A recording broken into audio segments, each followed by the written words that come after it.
The morning sun beat down on the dusty training ground at Naval Amphibious Base Coronado. Marcus Thompson wiped sweat from his forehead as he watched the new recruits struggle through their obstacle course. At 32, Marcus had seen enough combat zones to fill 3 lifetimes. His weathered hands and steady gaze told stories of missions that most people could never imagine. Marcus stood 6 feet tall with shoulders that looked like they could carry the weight of the world. His dark hair was cut military short, and his green eyes missed nothing. Small scars crisscrossed his knuckles from years of hand-to-hand combat training. When he walked, there was no wasted motion.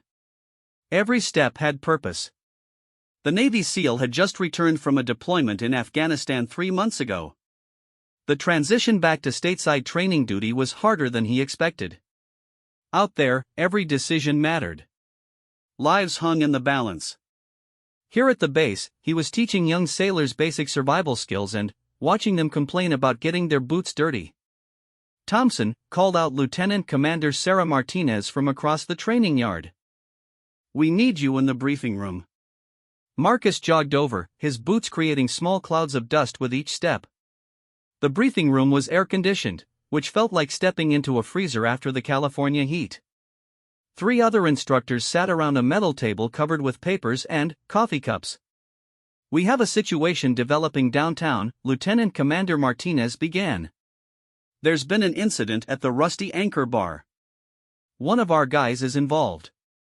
The Rusty Anchor was a popular hangout spot for military personnel. It sat just outside the base gates, close enough for sailors and Marines to walk there after duty hours. The bar had seen its share of fights over the years, but the local police usually handled minor scuffles without involving base security. "What kind of incident?" Marcus asked, taking a seat. Petty Officer 2nd Class Jake Morrison got into an altercation with some civilians. The police are calling it assault. Morrison is claiming self-defense. Martinez slid a police report across the table. The problem is, there were no military witnesses. Just the civilians and the bartender. Marcus knew Morrison by reputation. The 24-year-old sailor was known for having a quick temper and an even quicker mouth. He was technically skilled but struggled with the discipline side of military life. Morrison had been written up twice in the past year for insubordination and once for fighting with another sailor. "Where is Morrison now?" Marcus asked. "County jail. The civilians want to press charges. They're claiming Morrison attacked them without provocation." Martinez rubbed her temples. "We need someone to go down there and get the full story. The base commander wants this handled quietly." Marcus understood the situation. Bad publicity hurt recruitment and gave ammunition to critics of military spending. One sailor's bad decision could create headlines that lasted for weeks. The Navy had worked hard to build good relationships with the local community. "I'll head down there," Marcus said. "When did this happen?" "Around 11:30 last night. Morrison was off duty, out of uniform. Technically, this is civilian jurisdiction, but they're willing to let us handle it internally if we can resolve things quickly." The drive to the county jail took 20 minutes through San Diego traffic. Marcus used the time to think about Morrison. The young sailor reminded him of himself at that age. Full of anger and looking for a fight. The difference was that Marcus had learned to channel that anger into something useful. Morrison had not. The county jail was a concrete building that looked exactly like what it was. No attempts at architectural beauty, just function over form. Marcus parked his truck and walked through the visitor entrance. The desk sergeant was a heavy-set man with graying hair and tired eyes. "I'm here to see Jake Morrison," Marcus said, showing his military identification. "I'm his commanding officer." The sergeant looked at the ID, then at Marcus. "You don't look old enough to be anybody's commanding officer." "I get that a lot," Marcus replied with a slight smile. "Morrison's in holding cell 3. He's been asking for a lawyer since he got here." The sergeant handed Marcus a visitor badge. "Fair warning, he's not in a talking mood." The holding area smelled like disinfectant and desperation. Morrison sat on a metal bench in a small cell, his head in his hands. When he looked up and saw Marcus, his expression shifted from relief to suspicion. "They send you to babysit me?" Morrison asked. "They sent me to get your side of the story," Marcus replied, pulling up a chair outside the cell. "What happened last night?" Morrison was quiet for a long moment. When he finally spoke, his voice was defensive. "I was just trying to have a beer and mind my own business. These three guys started running their mouths about the military, calling us killers and baby murderers." Marcus had heard this story before. Alcohol, politics, and young men with something to prove rarely mixed well. "So you decided to educate them?" "They started it," Morrison said. "One of them pushed me first. I was just defending myself. According to the police report, one of the civilians has a broken nose and another has a concussion. That's a lot of self-defense." Morrison's face flushed red. "Look, I know how this looks. But I'm not lying. They came at me first." The bartender saw the whole thing. Marcus made a mental note to talk to the bartender. Witness testimony would be crucial if this went to court. "Tell me exactly what happened. From the beginning." Morrison took a deep breath and began his story. He had gone to the Rusty Anchor alone around 10 o'clock. The bar was busy but not packed. He ordered a beer and sat at a table near the back, away from the crowd. He was checking his phone when three men at the next table started talking loudly about politics. They were talking about how the military was wasting taxpayer money. How we were just government-trained killers who couldn't function in the real world. Morrison's hands clenched into fists as he spoke. I tried to ignore them, but they kept getting louder. "What changed?" Marcus asked. "One of them noticed my haircut. Started asking if I was military. When I said yes, they started laughing. Called me a trained monkey. Said I probably joined because I was too stupid for college." Marcus could see where this was heading. Morrison had always been sensitive about his education. He had dropped out of high school and earned his GED while in the Navy. The comment about college would have hit him exactly where it hurt most. "That's when you engaged with them?" "I told them they didn't know what they were talking about. That we serve our country while they sit around complaining." Morrison looked down at his hands. "Maybe I should have just left." "Maybe," Marcus agreed. "But you didn't. What happened next?" "The biggest one stood up and got in my face. Started poking me in the chest with his finger. Told me to shut my mouth or he'd shut it for me." Morrison looked up at Marcus. "I pushed his hand away and told him to back off." "And that's when the fight started?" "He swung at me first. I swear on my mother's grave, he threw the first punch. I just reacted." Marcus studied Morrison's face. The young sailor was many things, but he had never been a liar. If he said the civilian threw the first punch, it was probably true. The problem was proving it in court. "How long did the fight last?" "Maybe 30 seconds. The other two jumped in when their friend went down. I had to defend myself against all three of them." Morrison touched his left eye, which was swollen and purple. "It's not like I came out unmarked." Marcus could see defensive wounds on Morrison's hands and arms. The young sailor had clearly been in a fight, not just an aggressor beating up innocent civilians. But defensive wounds would not be enough to convince a jury if the case went to trial. "Did anyone try to break up the fight?" The bartender was yelling for everyone to stop. A couple other people were recording with their phones. Security eventually showed up and separated us. Morrison leaned back against the wall. By the time the cops got there, those guys were telling everyone I attacked them for no reason. Marcus made more notes. Cell phone video could be helpful or damaging, depending on what it showed. "Do you know who was recording?" "No idea. Everything happened so fast." Morrison rubbed his face with both hands. "Look, Chief, I know I screwed up. I should have walked away when they started talking trash. But I'm not going to stand there and let some civilian disrespect everything we do. Marcus understood the sentiment. Every service member had dealt with criticism and insults from people who had never worn a uniform. The difference was that most learned to walk away. Morrison had not. The base commander wants this resolved quietly, Marcus said.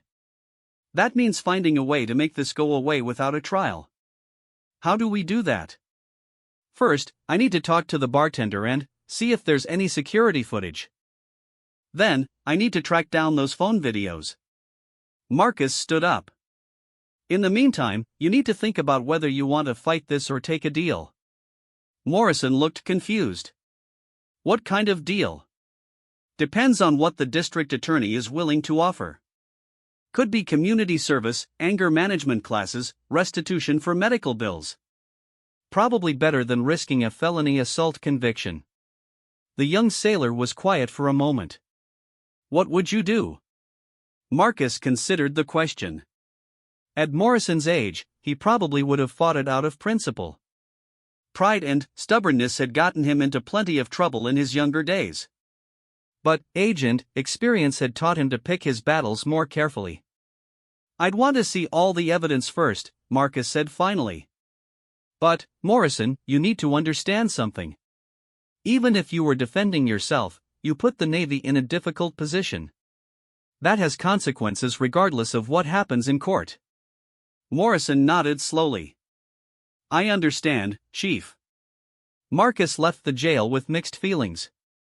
Morrison's story sounded believable, but the truth was often more complicated than any one person's perspective. 3 civilians were claiming assault, and they had injuries to back up their claims. Without independent witnesses or video evidence, it would be Morrison's word against theirs. The drive back to base gave Marcus time to plan his next moves. He needed to visit the Rusty Anchor and talk to the bartender. He also needed to find out if the bar had security cameras. Most importantly, he needed to track down any civilians who might have witnessed the fight and recorded it on their phones. As he pulled into the base parking lot, Marcus thought about all the young sailors under his command. Most of them were good kids trying to serve their country and figure out their lives at the same time. But some, like Morrison, carried anger that made them dangerous to themselves and others. The afternoon briefing with Lieutenant Commander Martinez was scheduled for 1400 hours. Marcus would need to have something concrete to report by then. The base commander was expecting updates, and the local media was already sniffing around the story. Marcus parked his truck and headed toward the administrative building. The next few hours would determine whether Jake Morrison's military career survived this incident. More importantly, they would determine whether the Navy could maintain its relationship with the local community. The stakes were higher than one sailor's future. The military's reputation depended on how they handled situations like this. Marcus had seen careers destroyed and lives ruined over bar fights that got out of hand. He was determined not to let that happen to Morrison, assuming the young sailor deserved a second chance.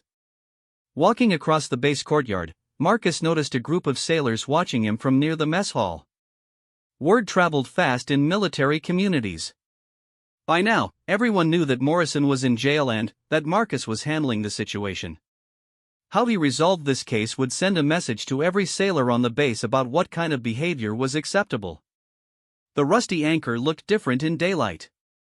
Without the neon signs and evening crowd, it was just another strip mall bar with cracked parking lot asphalt and faded paint on the walls. Marcus arrived at 3 in the afternoon, knowing the day shift would have a different perspective than the night crew who witnessed the fight. The interior was dimly lit even with overhead lights on. Dark wood panels covered the walls, decorated with nautical memorabilia and military patches from various units. The smell of stale beer and cleaning solution hung in the air. A lone bartender was wiping down glasses behind the bar. "We're closed until 5, the bartender called out without looking up. Marcus showed his military identification. "I'm here about the incident last night. Are you Tommy Rodriguez?" The bartender looked up. Tommy was in his 50s with graying hair pulled back in a ponytail and arms covered in faded tattoos. His eyes had the tired look of someone who had broken up too many fights over the years. "You're here about the sailor," Tommy said. It was not a question. "Jake Morrison. I understand you witnessed the altercation." Tommy set down the glass he was cleaning and leaned against the bar. "Look, I told the cops everything I saw. I don't need any trouble with the military." "No one's threatening you," Marcus said, taking a seat at the bar. "I just want to understand what happened." Tommy studied Marcus for a moment, taking in the SEAL insignia on his uniform. "You're not just any sailor, are you?" "I'm Morrison's instructor. The Navy wants to handle this appropriately." "Appropriately for who?" Tommy asked. "Your boy put 3 guys in the hospital. 2 of them are regulars here." Marcus felt his stomach tighten. Morrison had not mentioned that his opponents were regular customers. That detail changed the dynamics significantly. "Tell me what you saw."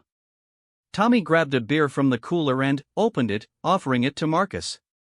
When Marcus declined, Tommy took a long drink himself. "It started around 11. Those 3 guys were here since happy hour, running their mouths about politics. Nothing unusual about that." "What were they saying specifically?" "The usual anti-military garbage. How we spend too much on defense, how soldiers are just hired killers. Rich coming from guys who never served a day in their lives." Tommy's voice carried disgust. "I've heard it all before." Marcus waited for Tommy to continue. "Your sailor was sitting alone, minding his business. But you could see he was getting wound up listening to them. His jaw kept getting tighter every time they said something stupid." "Did he engage with them first?" Tommy shook his head. "No, they noticed his haircut and started asking questions. Military guys always stick out, especially the young ones. They still carry themselves different." "What kind of questions?" "Whether he killed anyone overseas. How it felt to murder children. Real classy stuff." Tommy's voice was bitter. "I should have cut them off earlier, but they were buying drinks and I needed the money." Marcus understood the bartender's dilemma. Military personnel often had more disposable income than local civilians, but antagonizing regular customers was bad for business in the long term. When did things turn physical? The big guy, Derek Walsh, stood up and got in your sailor's face. Started poking him in the chest and telling him to shut up or leave. Tommy took another drink. "That's when I knew we had a problem." "Did Morrison provoke it in any way?" Tommy considered the question carefully. "He told them they didn't know what they were talking about. Maybe raised his voice a little. But he didn't threaten anyone or throw the first punch." This matched Morrison's version of events. Marcus felt slightly better about the young sailor's chances. "Who threw the first punch?" "Derek did. Caught your boy right in the jaw." "But what happened next?" Tommy whistled low. "I've never seen anything like it." "What do you mean?" "Your sailor moved like he was in slow motion while everyone else was stuck in mud. Derek's punch barely fazed him. Then, he grabbed Derek's wrist, twisted it somehow, and Derek was on the floor screaming." Marcus recognized the technique Tommy was describing. Basic close-quarters combat training that every sailor learned in boot camp.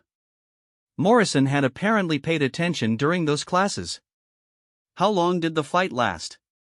"Maybe 20 seconds after Derek went down. The other 2 jumped in, which was stupid.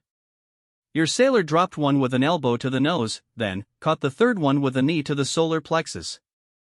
By the time I got around the bar, all 3 were on the ground bleeding."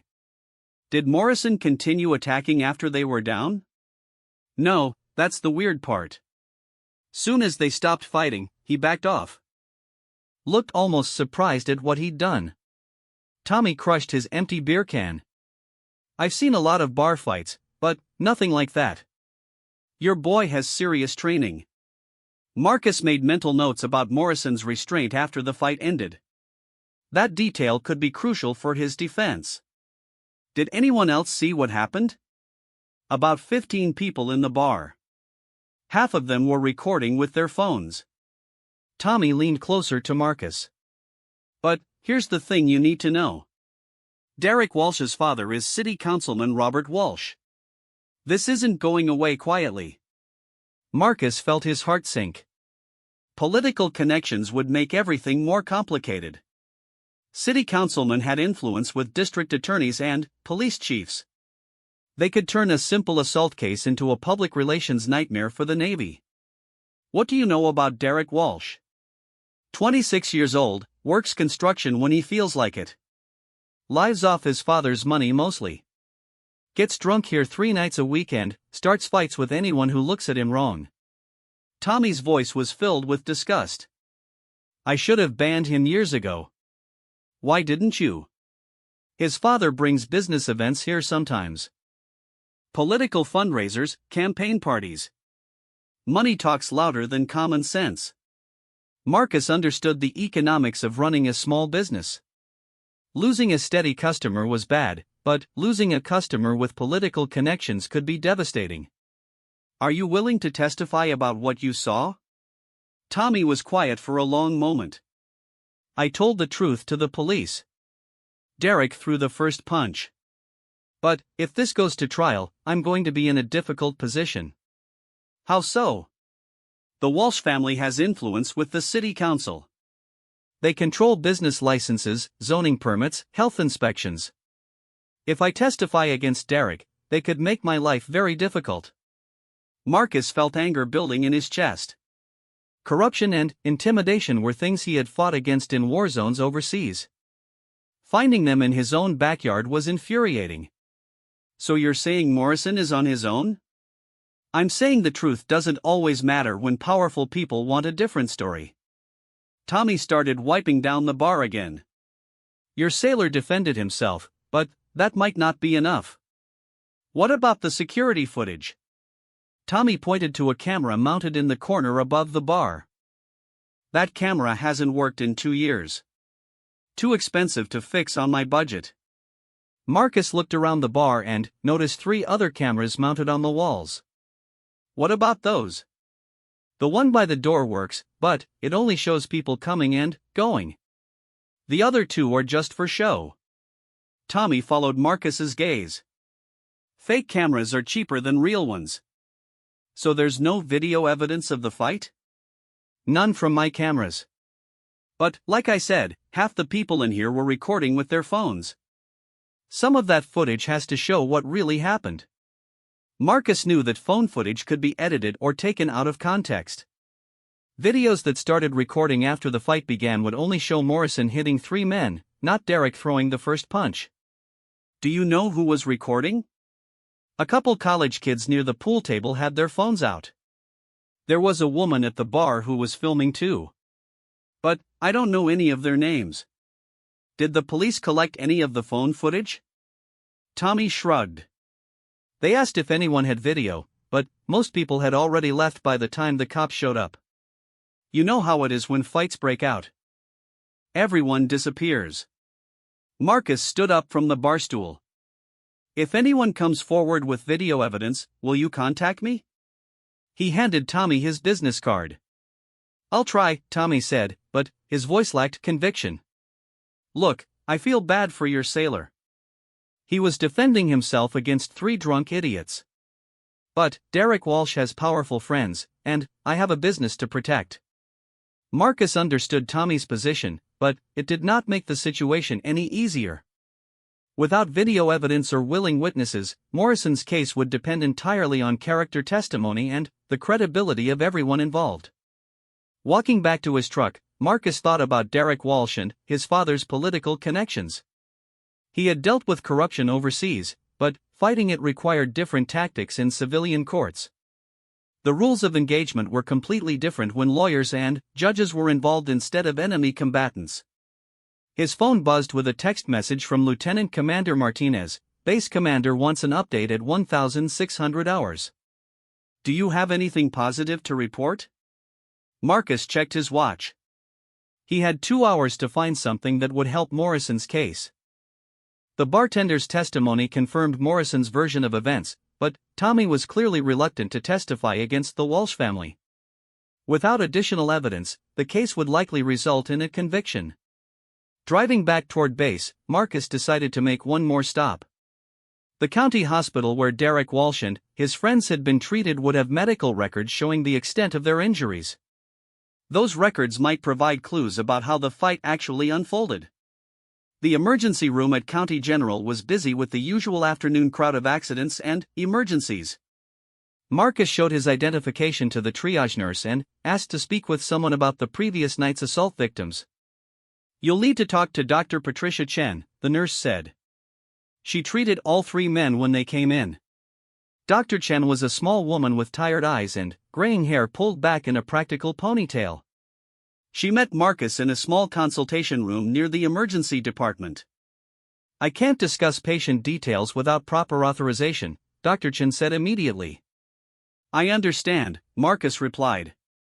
"I'm not asking for private medical information. I just want to understand the nature of their injuries." Dr. Chen consulted a tablet computer. 2 broken noses, 1 concussion, multiple contusions and abrasions. All 3 men required sutures for facial lacerations. "In your medical opinion, are those injuries consistent with a prolonged fight?" Dr. Chen looked up from her tablet. "Actually, no. The injury patterns suggest a very brief altercation. The damage was precise and efficient, not the kind of random injuries you see in typical bar brawls." "What does that tell you?" "Whoever did this knew exactly what they were doing. The injuries were designed to incapacitate quickly without causing permanent damage." Dr. Chen set down her tablet. "I've treated victims of military personnel before. This has that same signature." Marcus felt a mix of pride and concern. Morrison's training had served him well in the fight, but it also made his actions look more deliberate and calculated than simple self-defense. "Did any of the victims say anything about how the fight started?" "The usual claims about being attacked without provocation. But their stories didn't quite add up." Dr. Chen leaned forward. "Between you and me, all 3 men smelled strongly of alcohol.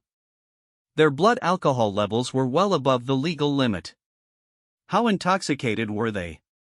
"Drunk enough that their judgment and coordination would have been severely impaired.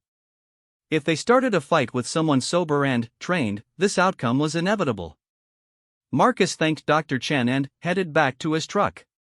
The medical evidence supported Morrison's claim of self-defense, but it also demonstrated the effectiveness of his military training.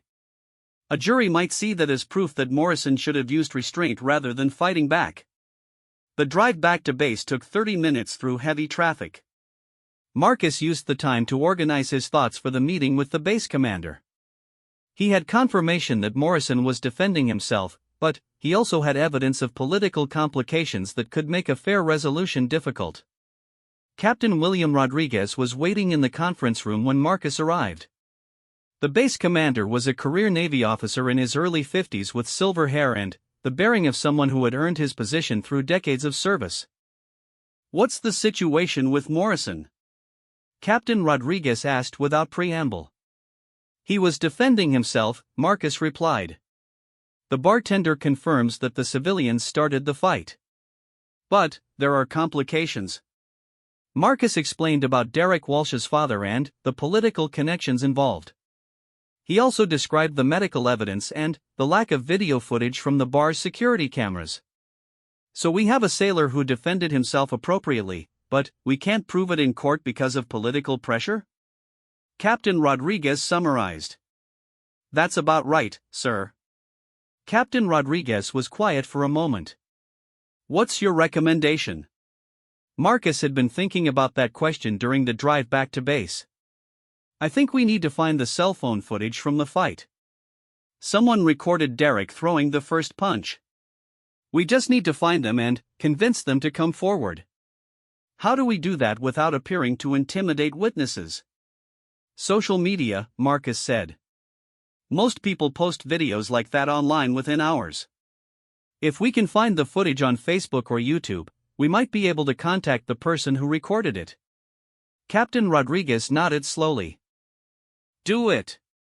But, Marcus, you need to understand something. If we can't resolve this quietly, Morrison's career is over regardless of whether he was defending himself or not. The Navy can't afford to look like we're protecting sailors who get into bar fights with civilians. Marcus understood the political reality. Public perception mattered more than facts when it came to military-civilian relations. One bad headline could undo years of community outreach and positive publicity. I understand, sir. You have 48 hours to find evidence that clears Morrison. After that, we'll have to let the civilian courts handle it and proceed with administrative action. Walking back to his office, Marcus felt the weight of responsibility.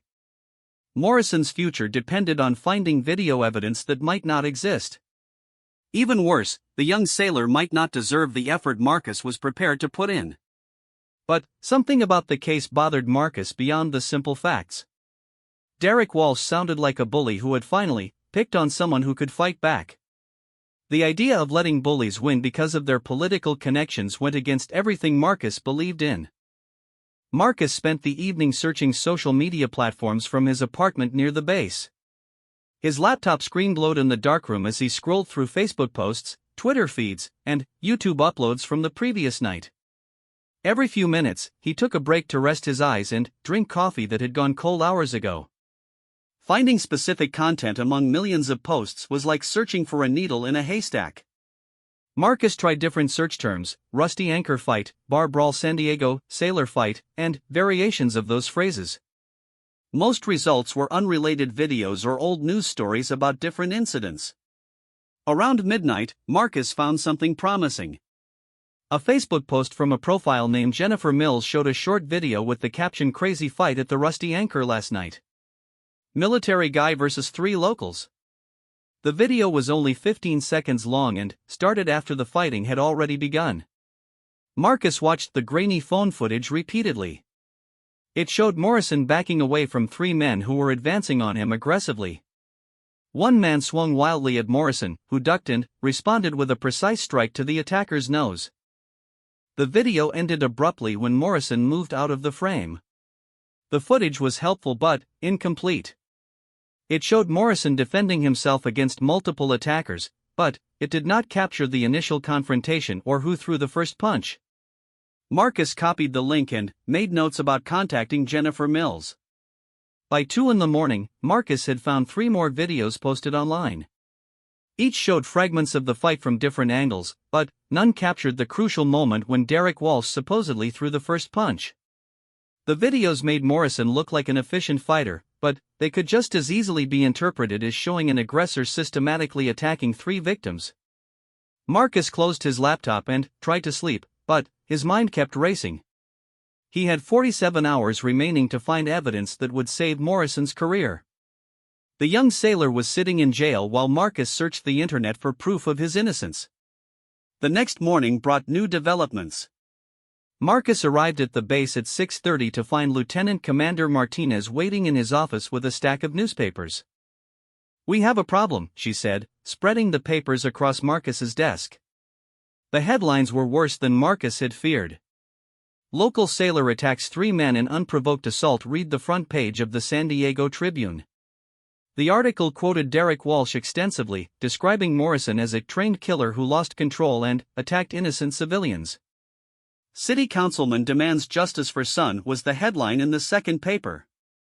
Robert Walsh was quoted calling for Morrison to be prosecuted to the fullest extent of the law and demanding an investigation into military training methods that produced violent soldiers who can't control themselves in civilian settings. "How did this get to the media so fast?" Marcus asked. The Walsh family held a press conference yesterday evening. "They're turning this into a campaign against military personnel frequenting local bars." Martinez sat down heavily in a chair. "The base commander is getting calls from the mayor's office and the district attorney." Marcus felt his anger rising. The Walsh family was using their political connections to destroy Morrison before he had a chance to defend himself in court. What about Morrison's side of the story? The Navy can't make public statements about ongoing legal proceedings. "We have to stay quiet while they control the narrative." Martinez pointed to the third newspaper. Look at this editorial. The editorial was titled "When Military Training Goes Too Far" and called for restrictions on where military personnel could drink off duty. The writer argued that sailors and Marines trained in combat techniques should not be allowed to frequent civilian bars where they might encounter political disagreements. "This is ridiculous," Marcus said. "They're making Morrison sound like a monster for defending himself." "Welcome to politics," Martinez replied. "The Walsh family knows how to work the system. They're painting Morrison as the aggressor and themselves as victims of military violence." Marcus thought about the videos he had found online. "I need to contact the people who recorded the fight. Their footage shows Morrison defending himself against multiple attackers. Be careful how you approach them. If the media finds out we're contacting witnesses, they'll accuse us of intimidating civilians." Marcus spent the morning tracking down contact information for the people who had posted videos online. Jennifer Mills was a college student at UC San Diego studying journalism. Her Facebook profile showed photos of protests and political rallies, suggesting she might be sympathetic to anti-military sentiment. Marcus decided to approach Jennifer directly rather than going through official channels. He drove to the UC San Diego campus and found her working in the library between classes.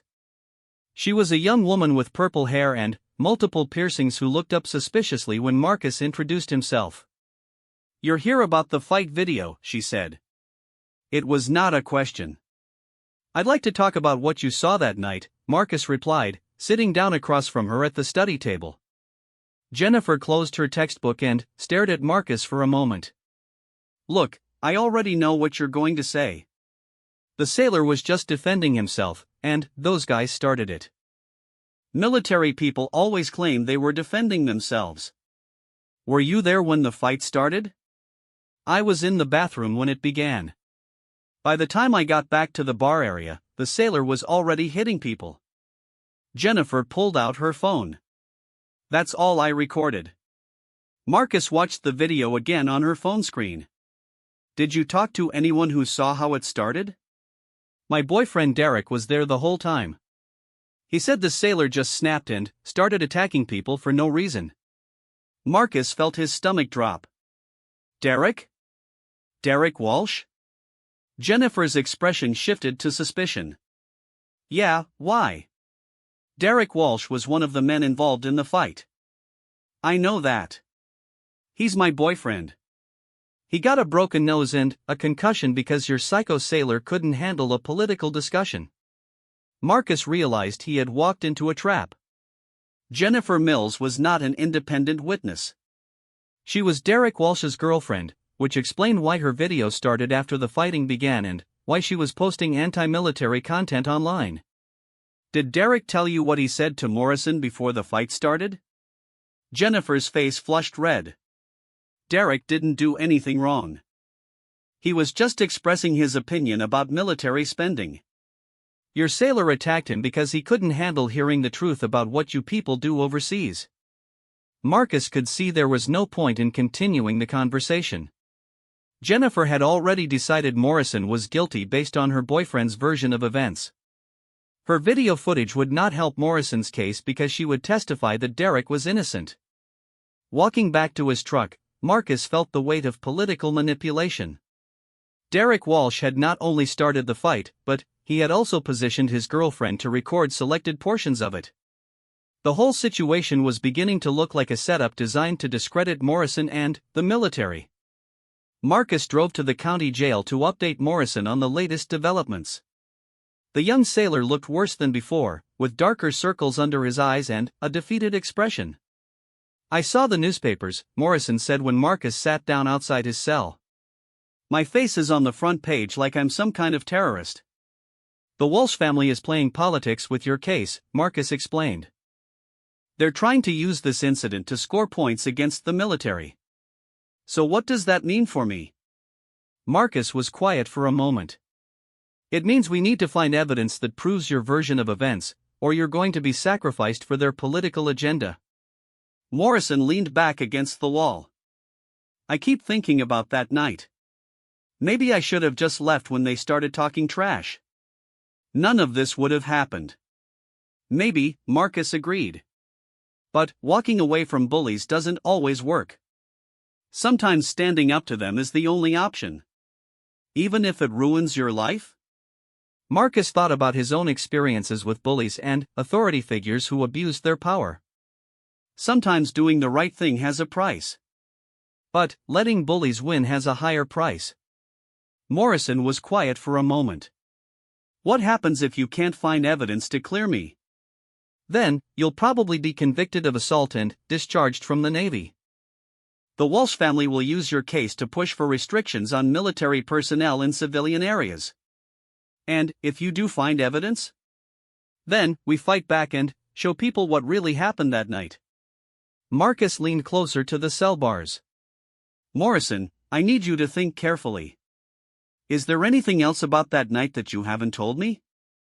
Any detail that might help us find witnesses or evidence? Morrison closed his eyes and thought for a moment. There was an older couple sitting near the bar when the fight started. The woman screamed when Derek went down. They might have seen everything. Do you remember what they looked like? Mid-60s, well-dressed. The man was wearing a Navy veteran hat. They were drinking wine, not beer. Marcus made notes about the potential witnesses. Finding them would be difficult without names or contact information, but it was better than nothing. Anything else? The bouncer was outside smoking when it started. He came running in when people started yelling. Big guy with a bald head and tribal tattoos on his arms. Did he see the beginning of the fight? I don't know, but he was there before the cops arrived. He might have talked to witnesses before they left. Marcus added the bouncer to his list of people to contact. Security personnel often had better relationships with regular customers and might be willing to share information about what they observed. I'm going back to the bar tonight to look for witnesses, Marcus told Morrison. The crowd will be similar to the night of the fight. Maybe I'll find people who were there. Morrison nodded slowly. Chief, I know I screwed up by getting into this situation. But I'm not lying about what happened. Derek Walsh threw the first punch. I believe you, Marcus said. Now we need to prove it to everyone else. The drive back to base took Marcus through downtown San Diego, where he noticed several newspaper stands displaying headlines about Morrison's case. The story was gaining traction in local media, which meant national outlets would probably pick it up soon. Marcus spent the afternoon researching Derek Walsh and his family's political connections. Robert Walsh had been on the city council for 12 years and was rumored to be considering a run for mayor. His political positions were consistently anti-military, advocating for reduced defense spending and fewer military facilities in San Diego. The Walsh family's financial records showed significant investments in real estate development projects that would benefit from reduced military presence in the area. Converting base land to commercial use would generate millions in profits for connected developers. Marcus began to understand the bigger picture. Derek Walsh's fight with Morrison was being used to advance his father's political and financial interests. The assault case was just the opening move in a larger campaign against military personnel in civilian areas. At 1700 hours, Marcus received a call from Lieutenant Commander Martinez. The district attorney wants to meet with us tomorrow morning. They're considering filing felony assault charges against Morrison. Based on what evidence? The medical records and witness statements from Derek Walsh and his friends. They're claiming Morrison used excessive force that went beyond reasonable self-defense. Marcus felt his anger building again. What about Morrison's injuries? What about the fact that he was defending himself against 3 attackers? The DA says Morrison's military training made him the aggressor regardless of who threw the first punch. They're arguing that his response was disproportionate to the threat. The legal argument was sophisticated and dangerous. It suggested that military personnel could never claim self-defense if their training gave them an advantage over civilian attackers. The precedent would effectively make every service member vulnerable to prosecution for defending themselves. What time is the meeting? 0900 hours at the district attorney's office. The base commander wants you there as Morrison's advocate. Marcus hung up the phone and looked at his watch. He had 14 hours to find evidence that would change the district attorney's mind. After that, Morrison would likely be charged with felony assault and face years in prison. The Rusty Anchor was crowded when Marcus arrived at 8 o'clock that evening. The crowd was similar to the previous Tuesday night, with a mix of military personnel and civilian workers unwinding after long days. Marcus ordered a beer and positioned himself where he could observe the entire bar. Tommy Rodriguez was working behind the bar again, moving efficiently between customers and occasionally glancing toward Marcus. The bouncer Morrison had mentioned was checking IDs at the front door, a massive man with the tribal tattoos exactly as described. Marcus waited until the bouncer took a smoke break before approaching him outside.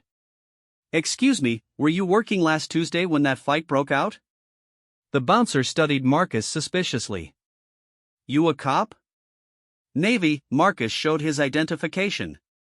"I'm trying to find out what really happened that night." The bouncer, whose name tag read Rico, relaxed slightly. "That was some crazy stuff. I've never seen anyone move like that, sailor." "Did you see how the fight started?" Rico shook his head. "I was out here dealing with a problem at the door. By the time I got inside, 3 guys were on the ground and your sailor was backing away with his hands up."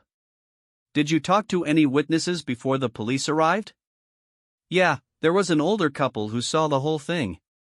Navy veteran and his wife.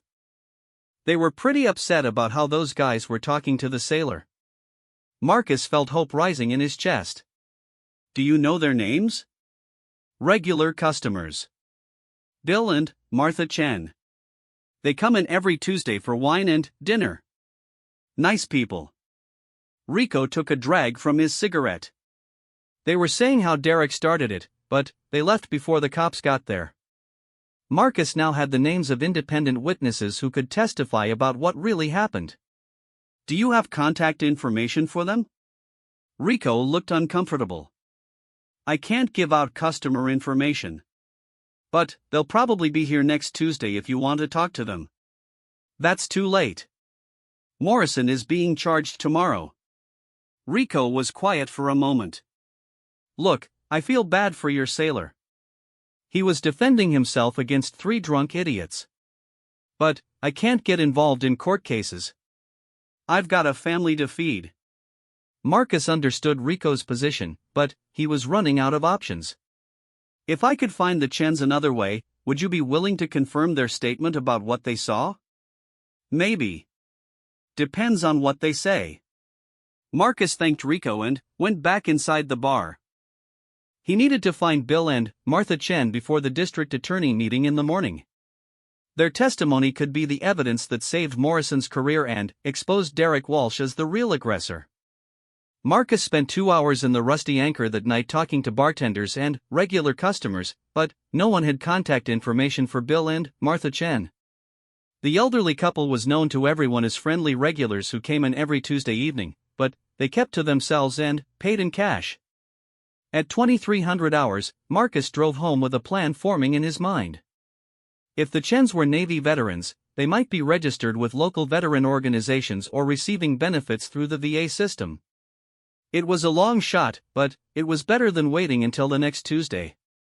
Marcus was back at his desk by 0500 hours, making phone calls to veteran service organizations throughout San Diego County. On his 8th call, he reached Janet Morrison at the American Legion Post 731. "Bill and Martha Chen?"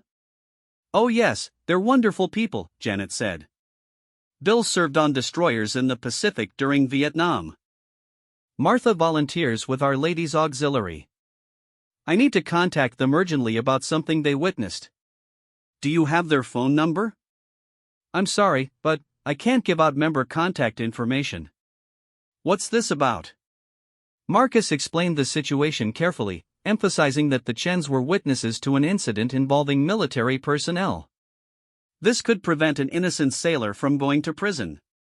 Janet was quiet for a moment. "I can call them and ask if they're willing to talk to you. If they agree, I'll have them contact you directly." "How quickly can you reach them?" "Bill usually picks up the phone right away." "Give me your number and I'll call you back in a few minutes. Marcus provided his contact information and waited anxiously by his phone. The district attorney meeting was in 4 hours, and he needed witness statements before then. Without the Chen's testimony, Morrison would likely be charged with felony assault. His phone rang 7 minutes later. "This is Bill Chen," said a gruff voice with a slight accent. "Janet says you want to talk about that fight at the Rusty Anchor." "Yes, sir. You and your wife witnessed the incident involving Petty Officer Morrison. I understand you saw how the fight started." "We saw the whole thing," Bill said. "That young sailor was defending himself against 3 bullies. Derek Walsh threw the first punch after poking the kid in the chest and threatening him." Marcus felt relief flooding through his body. "Would you and your wife be willing to provide statements to the district attorney?" "Of course. Martha and I both served our country, and we're not going to stand by while some politician's son destroys a good sailor's career." "Can you meet me at the district attorney's office at 08:30 hours? The meeting starts at 0900. "We'll be there," Bill said firmly. "That Walsh boy has been causing trouble around town for years. It's time someone stood up to his family." Marcus arrived at the district attorney's office 30 minutes early and found Bill and Martha Chen waiting in the lobby. Bill was a small man in his 70s with silver hair and intelligent eyes behind wire-rimmed glasses. Martha was about the same age with carefully styled gray hair and the bearing of someone accustomed to civic responsibility. "Mr. Chen, Mrs. Chen, thank you for coming," Marcus said, shaking hands with both of them. "Call me Bill," the older man replied. "We're here to tell the truth about what happened that night." Marcus quickly briefed the couple on what to expect during the meeting. The district attorney would likely be skeptical of their testimony, especially since they were fellow military veterans. Bill and Martha needed to stick to the facts and avoid appearing partisan. "Don't worry," Martha said. "We've been to enough city council meetings to know how these things work. Politicians hate it when citizens show up with facts that contradict their narratives." At 8:55, Marcus and the Chens were escorted into a conference room where District Attorney Patricia Williams was waiting with 2 assistant prosecutors and Lieutenant Commander Martinez. DA Williams was a tall woman in her 50s with short blonde hair and the confident demeanor of someone accustomed to winning cases. "Gentlemen, Mrs. Chen, thank you for coming," DA Williams began. "I understand you have information about the Morrison case." Bill Chen leaned forward in his chair. "We witnessed the entire incident from beginning to end. Derek Walsh started the fight by threatening and then attacking Petty Officer Morrison." "Can you describe exactly what you observed?" asked Assistant DA Robert Martinez. Martha Chen opened a small notebook and began reading. "My husband and I arrived at the Rusty Anchor at approximately 21:30 hours on Tuesday evening. We sat at our usual table near the bar, where we had a clear view of the entire establishment." Marcus was impressed by Martha's precise testimony. She had obviously prepared for this meeting carefully. At approximately 2300 hours, 3 young men at a nearby table began making loud comments about military personnel and defense spending, Martha continued. Their language became increasingly hostile and specific. "What kind of comments?" DA Williams asked. Bill took over the narrative. "They called military personnel killers and murderers. They made specific comments about Marines and soldiers killing children overseas. It was disgusting anti-American rhetoric." "Did Petty Officer Morrison respond to these comments?" "He ignored them initially," Martha said. "You could see he was getting upset, but he was clearly trying to avoid confrontation. He kept checking his phone and looking toward the door like he wanted to leave." "What changed?" Assistant DA Martinez asked. Derek Walsh noticed the young sailor's military haircut and began directing comments specifically at him, Bill said. Walsh asked if he had killed anyone overseas and how it felt to be a government-trained murderer. DA Williams made notes as the couple testified. "Did Morrison respond to these direct provocations?" "He told them they didn't know what they were talking about," Martha replied. "He raised his voice slightly but remained seated and did not threaten anyone." "Then, what happened?" Bill's voice grew angry as he continued the story. Derek Walsh stood up and walked over to Morrison's table. He began poking the sailor in the chest with his finger and told him to shut up or he would shut his mouth for him. Did Morrison stand up at this point? Yes, but he backed away from Walsh and told him to leave him alone, Martha said. Morrison was clearly trying to de-escalate the situation. Who threw the first punch? Derek Walsh, both Chens said simultaneously. Bill continued. Walsh threw a wild right hook at Morrison's jaw. The sailor ducked most of it, but it still caught him on the chin. That's when Morrison defended himself. Can you describe Morrison's response? Martha consulted her notebook again. Morrison grabbed Walsh's wrist and twisted it, forcing Walsh to the ground. The entire movement took maybe 2 seconds. When Walsh's friends rushed in to help him, Morrison defended himself against them as well.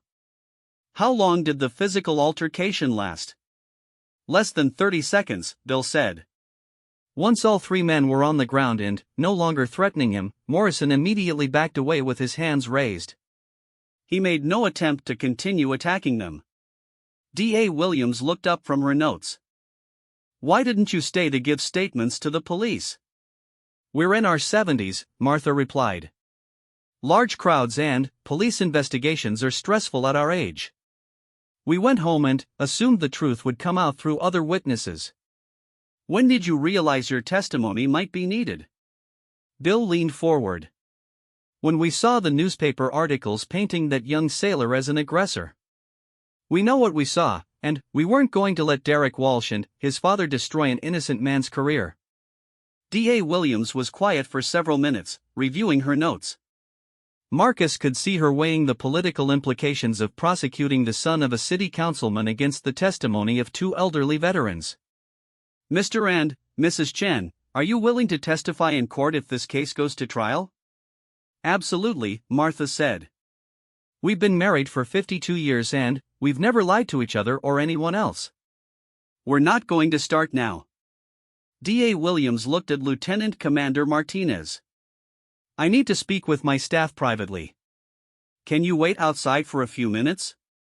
Marcus and the others waited in the lobby while the prosecutors deliberated. Bill and Martha Chen sat calmly, but Marcus could see the tension in Lieutenant Commander Martinez's posture. The next few minutes would determine Morrison's future. After 20 minutes, D.A. Williams emerged from the conference room. Based on the testimony from Mr. and Mrs. Chen, we're dropping the felony assault charges against Petty Officer Morrison. However, we're still considering misdemeanor charges for disturbing the peace. What does that mean? Marcus asked. Morrison will be released today, but he'll have to appear in court next month on the lesser charge. If he pleads guilty and agrees to community service, he'll avoid jail time and a serious criminal record. Lieutenant Commander Martinez stepped forward. What about the military's internal investigation? That's up to the Navy, D.A. Williams replied. From a civilian perspective, this case is essentially resolved. Walking out of the district attorney's office, Marcus felt a mixture of relief and frustration. Morrison would be free, but the Walsh family had still managed to extract some punishment for his actions. The misdemeanor charge would remain on his record and could affect future promotions and assignments. Thank you both for coming forward, Marcus told Bill and Martha Chen in the parking lot. You saved Morrison's career. We did what any decent Americans would do, Bill replied. Derek Walsh is a bully who finally picked on someone who could fight back. His father can't protect him from the truth forever. Marcus drove straight to the county jail to deliver the news to Morrison. The young sailor looked shocked when Marcus explained what had happened. The charges are dropped? Morrison asked. The felony charges, yes. You'll still have to deal with a misdemeanor charge, but that's manageable. Marcus sat down outside the cell. You'll be released this afternoon. Morrison was quiet for a moment. What happens with the Navy? You'll face administrative action for getting into a fight off duty. Probably a letter of reprimand and maybe some extra duties. But your career isn't over. What about Derek Walsh? Marcus smiled grimly. That's an interesting question. It turns out Mr. Walsh has been involved in 3 other bar fights over the past 2 years. The district attorney is considering charges against him for filing false police reports. Morrison leaned back against the wall. So he might get in trouble for lying about what happened?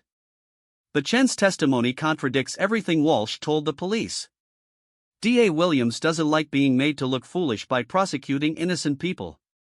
2 hours later, Marcus watched Morrison walk out of the county jail as a free man. The young sailor looked older than he had a week ago, but his eyes held a determination that had not been there before. "What now, Chief?" Morrison asked. "Now you go back to work and learn from this experience," Marcus replied. "You did the right thing by defending yourself, but you need to be smarter about avoiding situations like that in the future." "How do I do that?" Marcus thought about the question carefully. "You remember that there are people like Derek Walsh in the world who want to use your military service against you. They'll provoke you and, then, claim to be victims when you defend yourself." Morrison nodded slowly. "So I should have walked away?" "Maybe. But walking away isn't always possible, and it's not always the right answer." Marcus started walking toward his truck. "The important thing is that you defended yourself appropriately and didn't continue attacking after the threat was over. That shows discipline and training. Will this affect my chances for advancement?" "Probably, but not as much as a felony conviction would have. The Navy values sailors who can handle themselves in difficult situations. Just don't make a habit of it." Driving back to base, Marcus thought about the lessons learned from Morrison's case. Political connections and media manipulation could turn any incident into a public relations nightmare. But the truth had a way of emerging when good people were willing to stand up and testify about what they had witnessed. The next morning's newspaper carried a small article on page 6 about the charges being dropped against Morrison. It mentioned that new witness testimony had contradicted initial reports about the incident. There was no mention of Derek Walsh facing potential charges for filing false reports. Marcus was not surprised by the minimal coverage. Good news about military personnel did not sell newspapers the way scandals did. The Walsh family would probably face some embarrassment, but their political influence would protect them from serious consequences. A week later, Marcus received a call from Bill Chen. "I thought you'd want to know that Derek Walsh was arrested again last night. Got into another bar fight and assaulted a college student." "Anyone seriously hurt?" "The student has a broken jaw." But this time there were plenty of witnesses and security footage. "The DA is charging Walsh with felony assault." Marcus smiled grimly. "What goes around comes around. That's what my grandfather used to say. Eventually, bullies run into someone who won't back down." Morrison returned to duty without fanfare, but word of his case had spread throughout the base. Other sailors looked at him with a mixture of respect and caution. He had stood up to civilian bullies and survived the political aftermath, which earned him credibility among his peers. 3 months later, Morrison was promoted to petty officer first class ahead of schedule. His performance evaluations noted his courage under pressure and his ability to handle complex situations with appropriate restraint. The bar fight that had nearly destroyed his career had ultimately demonstrated the qualities that made him a good sailor. Marcus continued teaching combat skills and military discipline to new recruits. But he also began including lessons about dealing with civilian confrontations and political manipulation. Morrison's case had taught him that modern warfare extended beyond traditional battlefields into courtrooms and media coverage. The final chapter in Derek Walsh's story came 6 months later when he was sentenced to 2 years in prison for the assault on the college student. His father's political influence had finally been insufficient to protect him from the consequences of his actions. Bill and Martha Chen continued visiting the Rusty Anchor every Tuesday evening, where they were treated with special respect by the staff and other customers. Their courage in testifying against political pressure had saved Morrison's career and exposed the Walsh family's corruption. Tommy Rodriguez eventually banned the remaining members of Derek Walsh's group from the Rusty Anchor. Without political protection, he was free to make decisions based on what was best for his business and his customers rather than what was politically expedient. Marcus often thought about the lessons learned from Morrison's case during his subsequent years of service. The military's relationship with civilian communities required constant attention and careful handling. But, sometimes, standing up to bullies was the only way to maintain respect and honor. The most important lesson was that truth and justice still mattered, even in a world dominated by political connections and media manipulation. Good people like Bill and Martha Chen could still make a difference by choosing to stand up for what was right rather than what was convenient. Morrison never got into another bar fight, but he also never backed down from defending what he believed in. He learned to choose his battles more carefully and to avoid situations where alcohol and politics mixed dangerously. But, when confronted with real injustice or bullying, he remained ready to act. Years later, when Morrison had become a chief petty officer himself, he would tell the story of his bar fight to young sailors under his command. He emphasized the importance of defending yourself when necessary, but also the value of witnesses who were willing to tell the truth regardless of political pressure. The face that was slammed belonged not just to Derek Walsh, but to the entire system of privilege and corruption that had protected him for years. Sometimes, Marcus reflected, the most important battles were fought not on foreign shores, but in courthouse hallways and witness stands where ordinary citizens chose courage over convenience.